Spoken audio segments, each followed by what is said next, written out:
Assalamualaikum, selamat datang ke SRTV.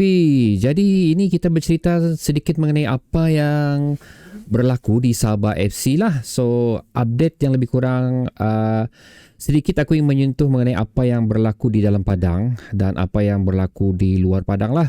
So aku mulakan dulu dengan aktiviti yang telah dilalui oleh pemain kita di mana mereka telah menghadiri European Wellness Prime Center di mana mereka melalui satu sesi iaitu education session on sport nutrition, doping control and anti-doping awareness.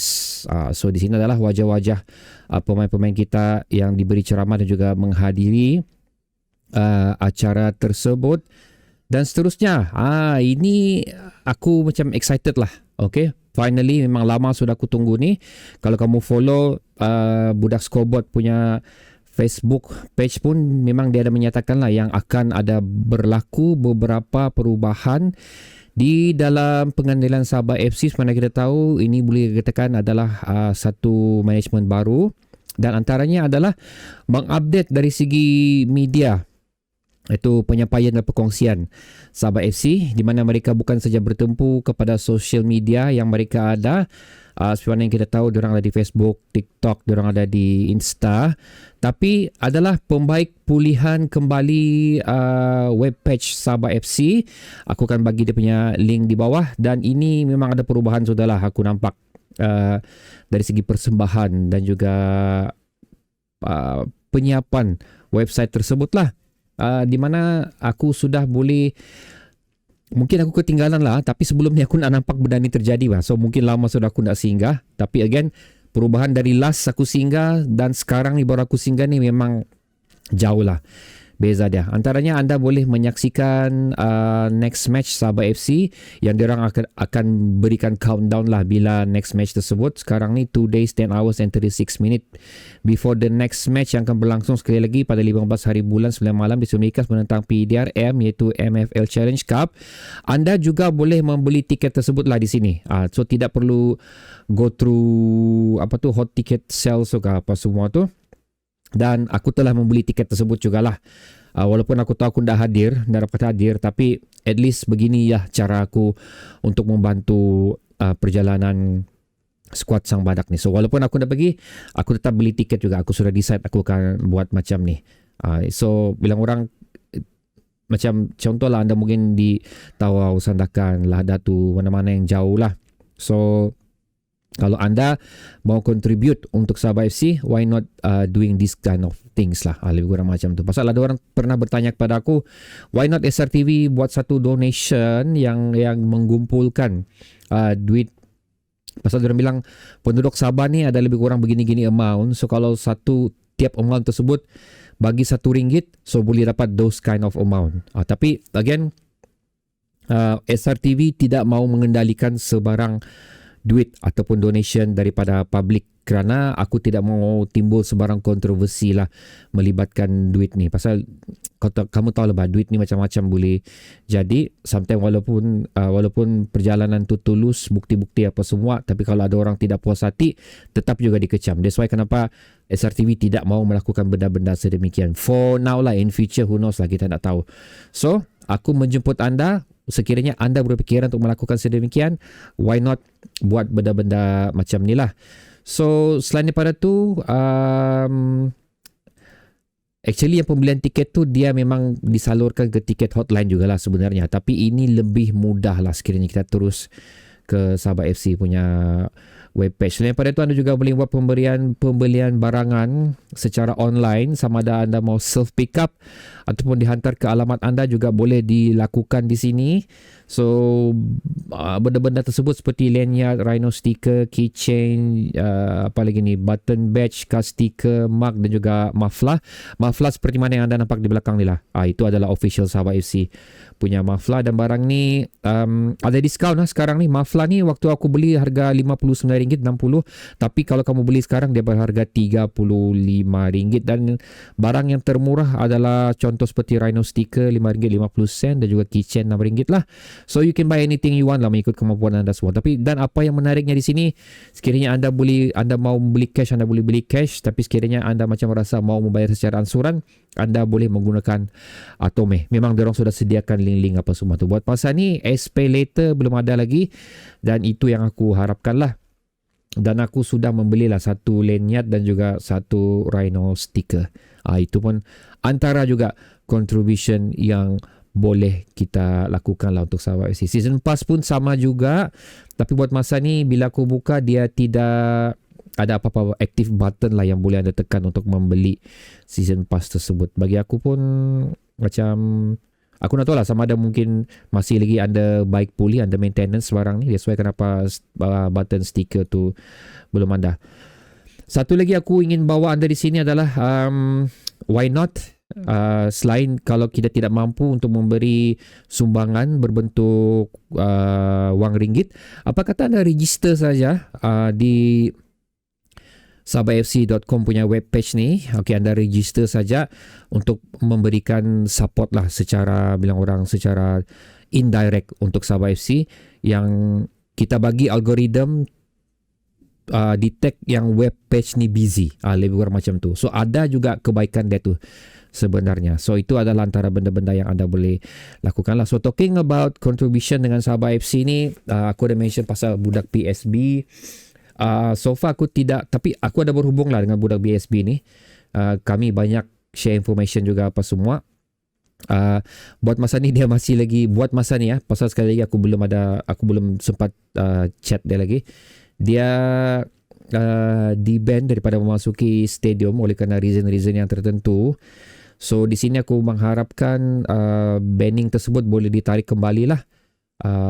Tak pedulilah apa history yang berlaku di antara BSB dan juga Sahabat FC pada sebelum ni sehingga memblacklistkan beliau untuk memasuki stadium. Tapi oleh kerana bagi aku kita sudah masuk tahun 2026 ni, why not kedua individu ni, kedua badan ni macam start a new patch lah. Okay, macam tadi, this is 2026. Aku rasa everyone deserve a clean slate lah, lebih kurang macam tu. Mungkin peluang kedua, lebih kurang macam tu. So aku tidak support mana-mana pihak, tapi the way I look at this, budak BSB pun memberi sumbangan yang besar lah, sumbangan yang besar mengenai update terkini Sahabat FC, sumbangan besar untuk mendekatkan penyokong-penyokong Sahabat FC dengan klub ni. So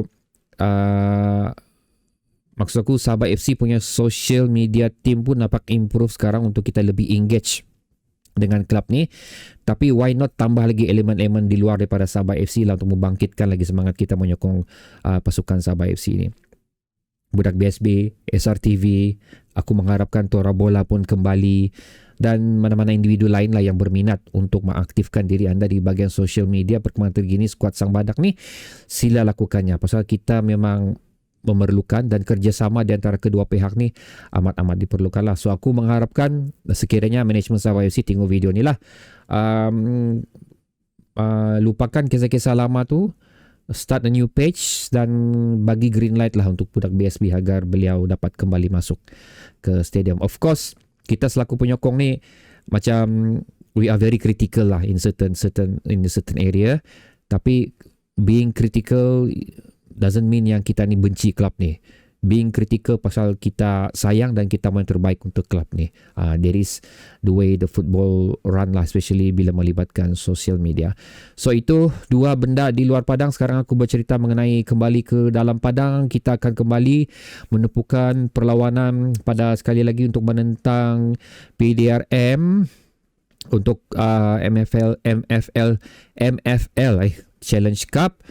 Dan aku merasakan ada satu aura lah macam yang cukup berbeza daripada perlawanan sebelum ni, kerana kemasukan beberapa pemain import, 5 pemain import ke dalam skuad Sang Badak ni seolah-olah macam memberikan kembali semangat kita lah, perjuangan kita atau pemain kita di saingan bola sepak tempatan kita ni. Cuma yang menjadi penceritaan sekarang ni adalah Jose Angel ni macam tidak ada di dalam mana-mana sesi latihan Sabah FC.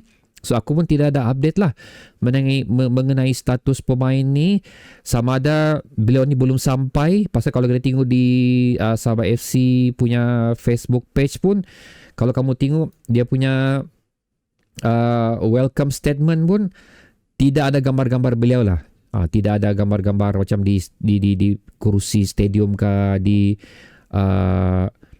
dressing room ke, cuma gambar statement dia saja bersama Sabah FC. Kalau kamu bertanya pula mengenai Sadio Mane, itu aku tiada jawapan guys.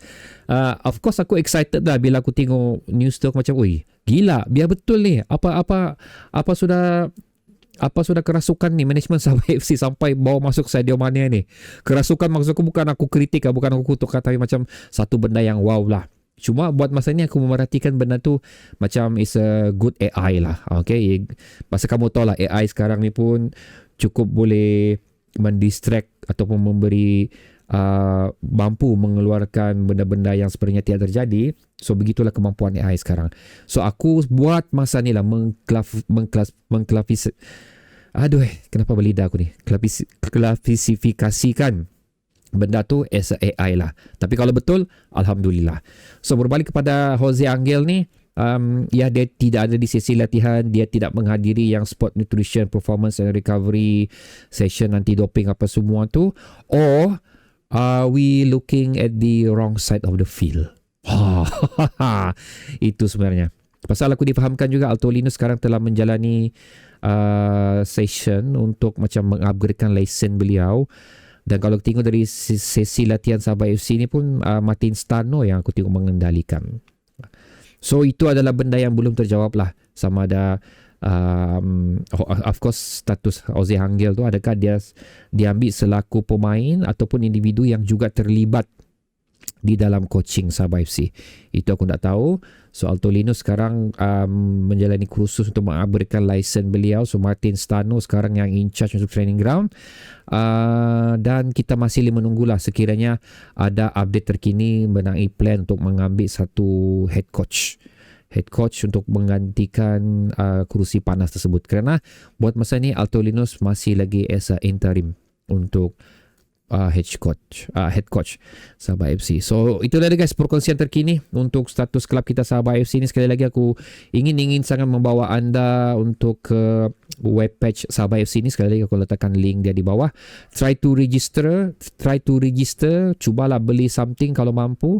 Dan kalau anda ingin ikut cara aku ni, beli saja tiket walaupun dah hadir, cuba lakukannya. Tapi terpulang kepada anda, pasal ini kita bercerita mengenai wallet kita sendiri. Hanya anda sendiri tahu sajalah yang di mana kemampuan anda untuk berbelanja itu saja. Tiada paksaan di sini. Bertemu lagi di video seterusnya guys. Assalamualaikum.